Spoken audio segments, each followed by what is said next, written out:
Olá, vamos resumir para você aqui na tarde de quinta-feira, para a entrada de sexta-feira, completando uma semana da campanha eleitoral, desde o dia 27 de setembro até o dia 15 de novembro. Nós vamos estar juntos logo, lógico, acompanhando as questões da cidadania e da necessidade de escolher os nossos representantes de forma serena, adequada e com responsabilidade.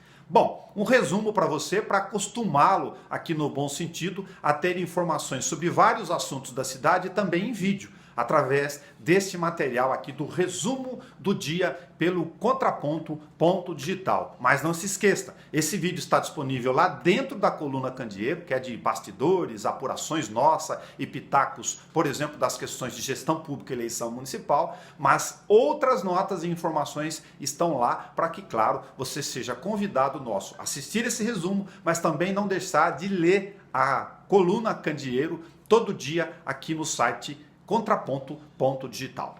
Bom, vamos lá. Campanha eleitoral. Você deve ter imaginado ou visto no dia a dia, ainda nesta primeira semana da campanha oficial, que ainda tem muito pouco visual na rua dos candidatos. Isso se deve a vários fatores que nós comentamos lá na coluna Candeeiro. Vamos citar alguns deles. Primeiro, o fundo partidário, a primeira eleição aqui em Bauru, como no Brasil, onde tem grana, dinheiro público para ser distribuído entre os partidos com os candidatos. O rateio, os partidos estão lá vendo se um cacique não recebe mais do que o outro, mas isso envolve uma série de burocracia necessária, porque é dinheiro público do orçamento, pago por nós, cidadãos, que foram delimitados em uma resolução com muitas regras pelo Tribunal Superior Eleitoral, a Justiça Eleitoral. E como tem muito candidato e candidata que está pela primeira vez nisso, e também os partidos não se prepararam a princípio para essas obrigações, eles estão tendo dificuldade nesses primeiros dias para absorver a papelada, a documentação de todo esse preparativo de divulgação e também utilização do dinheiro de forma correta, para não ter problema depois.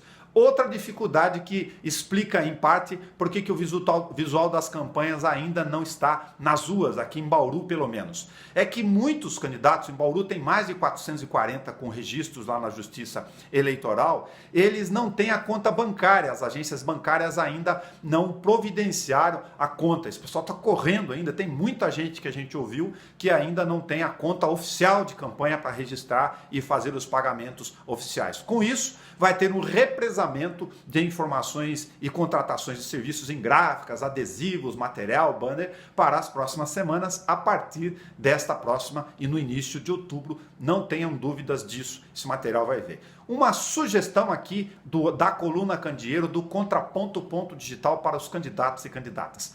Tomem cuidado com a ansiedade. Não cuidem ou não deixem de cuidar de segurar o dedo para não ficar pedindo para aquele amigo seu mandar o banner, o material eletrônico seu, o conteúdo do seu vídeo para todo mundo, porque isso vai saturar. As pessoas vão ficar tão irritadas que vão acabar não querendo ver o seu material e vão comentar com os amigos. Então pode ser um tiro no pé quem não segura a ansiedade e manda para todo mundo, enche o WhatsApp, o Facebook dele, põe 5 vezes a cara dele com o número lá. É preciso saber utilizar esse material. Quer uma sugestão? Alguns candidatos e candidatas estão fazendo vídeos alternativos, né? Pegando comentários de terceiros, pegando um determinado tema, fazendo mesmo uma espécie de um videozinho ali, meio novelinha, mas contando assuntos. Alguém está na cozinha falando um determinado problema da cidade, comentando uma virtude do candidato, pega uma foto antiga, trabalha um material de conteúdo que não seja aquele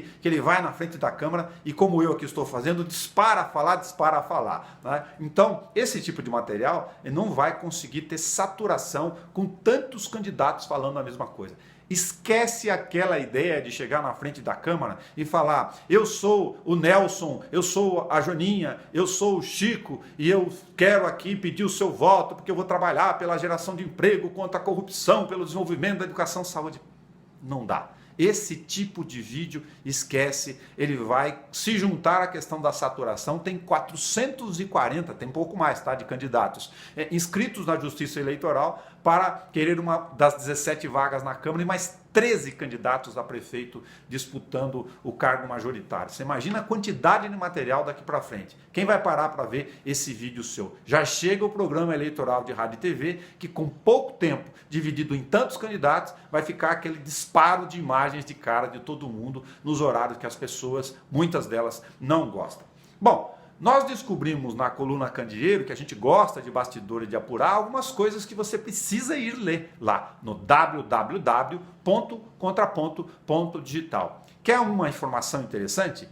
30 boletins de ocorrência, 30 de acidentes de trânsito ficaram na gaveta por alguma razão na prefeitura e você vai ter que ler lá na coluna para identificar. O que acontece? A lei municipal exige, a lei 3781/94, que trata das sindicâncias administrativas aqui no município, ela exige que todos os acidentes de trânsito, independente da culpa ou não, dos estragos, do servidor, dos problemas da sua conduta ou não ao volante do veículo, se ele é um carro público, ele precisa ser encaminhado este boletim de ocorrência oficialmente pela área da chefia para a corregedoria para apuração. Por alguma razão, leia lá na coluna Candeeiro, 30 desses BOs não foram parar para a corregedoria. Aliás, em se tratando de corregedoria, nós atualizamos para você 3 dos casos mais emblemáticos que estão sobre a fase final de apuração lá na corregedoria, com todos os problemas da pandemia. São casos conhecidos da cidade que envolvem episódios graves, inclusive denunciados pela própria administração em 2 deles, que você precisa dar uma lida lá na coluna Candeeiro para se atualizar em relação a esses fatos. Uma última informação, na matéria que está lá na página do www.contraponto.digital, nós tratamos sobre o levantamento dos prejuízos da pandemia até aqui, de 20 de março, o primeiro decreto, até o final de setembro, apontando que 42.400.000 deixarão de ser pagos pelo governo, vai ficar restos a pagar na gestão Gazeta para os próximos governos, em cima da autorização da Lei de Socorro Federal. Mas no caso do Endurbe, fizemos uma projeção de 10 milhões de reais até agosto. Mas conversando com o presidente da empresa, Eclair Teixeira, ele nos apontou que esse valor é de 6 milhões e 100 mil reais. Tem 1,5 milhão de reais para ser pago a fornecedores que ainda não tem caixa da Endurbe, ela está tentando negociar. Enfim, até dezembro é possível, segundo a presidência, que não chegue aos 10 milhões. De qualquer forma, o governo municipal deixa mais de 40 milhões de reais, fruto da pandemia e da perda de receita, mesmo com socorro financeiro, para que os próximos governos paguem. Bom, é isso. Leia, nos acompanhe, se inscreva na página, tem lá a mesma informação publicada no Facebook Nelson Itaberá, no Contraponto Digital, sobretudo, e lá na nossa página no site Coluna Candeeiro, www.contraponto.digital. O seu outro ponto de vista. Até!